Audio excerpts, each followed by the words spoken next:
Hey guys, Chris Cook with Odyssey Training and Consulting. Thanks for watching. We're talking through the 4 rules of firearm safety. So if you haven't watched our overview video or rules 1, 2, and 3 before this one, make sure you go and check out those videos. We're talking about rule 4 today.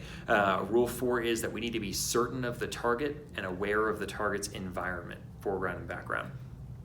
This is a big one that doesn't really get violated on ranges too much. It does, but people don't really think about it, and it typically doesn't have tragic consequences. If you shoot your neighbor's target or something like that, you just kind of look like a dummy. So I see this rule. Other rules people can be very cognizant of when they're shooting on a range. This one people kind of doesn't mentally connect for them. So doing drills that are more dynamic, that have more things going on, maybe with targets partially obscuring them, I think is a good way to get people to start thinking about which target's the right one and the target's environment. Guys, we've got to know who the target is and what about them warrants the use of lethal force to use a firearm in self-defense. I don't want to shoot anybody. I don't have to. All of this stuff is a last resort. It's neither legally nor morally justifiable, in my opinion, to shoot at somebody that I don't know needs to be shot.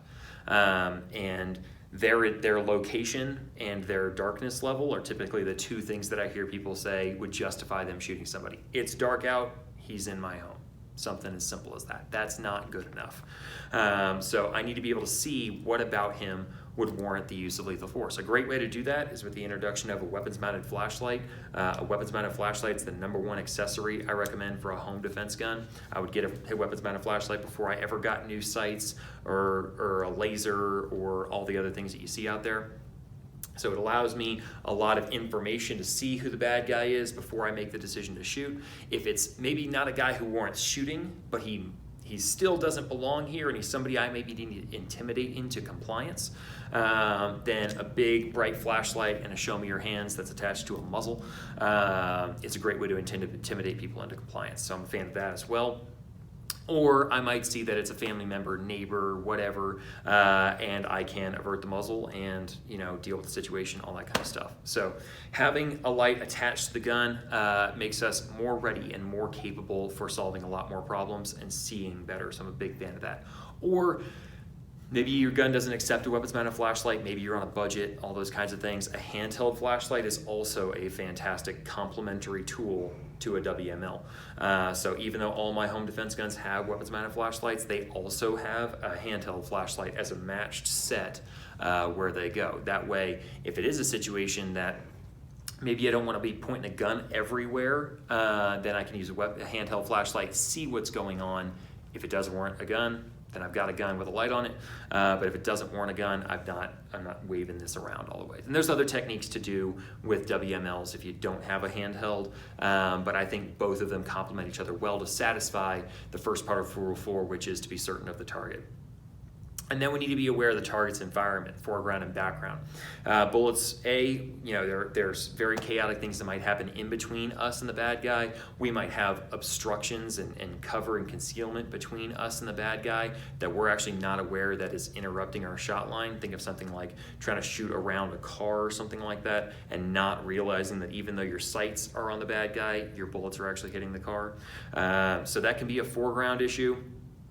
But the big one is people that might be running in between us and the bad guy. Having the awareness to see not only left and right, but also up and down around you when you're making shots is super, super important. So there's certain techniques out there that limit our visibility. That's something to think about if you do like CQB stuff or anything, is am I limiting my visibility that might limit my ability to see friendlies, not just my ability to see adversaries. So something like this might obstruct my vision a little bit more than having the gun out of my field of view. Something to think about. But we need to be aware of what's in the foreground. If there's people running in between us and the bad guy, what have you, be able to avert our muzzle if necessary. And then also what's beyond the target. Is there people beyond the target? Is there structures beyond the target? Is there, family members in bedrooms behind this bad guy in a hallway? All that kind of stuff. We need to know to a reasonable extent what is beyond the target. And that takes awareness. That takes our mind being focused on the problem, not our mind being focused on the tool. So if you're a person that you still got to find where your safety is and stuff like that, this type of situation isn't where you need to be figuring this thing out. All this needs to be sorted out so that you can focus on what's going on, where is he, what are the angles, all that kind of stuff. So adding the complexity of real life, I think, is really important to get people beyond introductory stages of self-defense practice and stuff like that. So guys, that's the 4 rules of firearm safety as I teach them. Rule number 1, certain the condition of the firearm at all times. Always treat guns with respect. Rule number 2, keeping the muzzle oriented in the safest direction possible. Rule number 3, trigger finger on an index point until we've made the decision to shoot.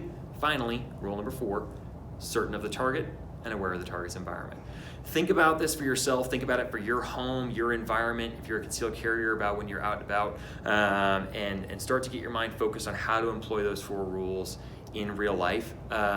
If you have any thoughts or questions on it, drop them in the comments. Happy to look at them. Guys, thanks for watching. Like and subscribe. Follow us on Instagram, Odyssey_TC on Instagram. Thanks for watching. Join the Odyssey.